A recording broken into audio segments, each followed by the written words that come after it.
Hi Sita, ఎలా ఉన్నావు? బాగున్నావా? హారాము బాగున్నాను. నువ్వెలా ఉన్నావు? ఎప్పుడొచ్చావు? హాహా, ఎప్పుడొచ్చావు హాస్టల్ నుంచి? చాలా డేస్ తర్వాత కలిసావు. నేను మొన్నే వచ్చాను, ఈరోజు ఇలా కలిసాను. ఎలా ఉంది మరి హాస్టల్ లైఫ్ అంతా? బాగానేనా? బాగా చదువుతున్నావా? ఏం చదువులు ఏమో, అన్నీ కష్టాలే హాస్టల్లో. అంత కష్టం ఏమొచ్చిందమ్మా నీకు తిని చదువుకోవడానికి? నువ్వు ఉంటే తెలుస్తుంది హాస్టల్లో ఎలా ఉంటుందో హాస్టల్ లైఫ్ అంతా. ఓహో, చాలా చూసాంలే ఇలాంటివన్నీ.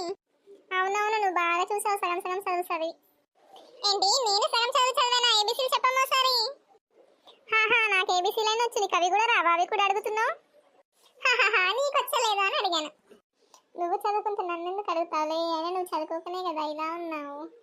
సర్లే అమ్మా, నీతో మాట్లాడడం నా వల్ల కాదు. సరే, ఇంకా ఇంటికి వెళ్ళిపో. నీతో ఉంటే నాకేం వస్తుంది? నేను హాస్టల్కి వెళ్ళి చదువుకుంటా మా ఇంటికి వెళ్ళేసి. పోపో, దీనికేం తక్కువ లేదు. నీకు చాలా ఎక్కువ నట్టుంది, వెళ్ళిపో. Okay, bye, see you soon.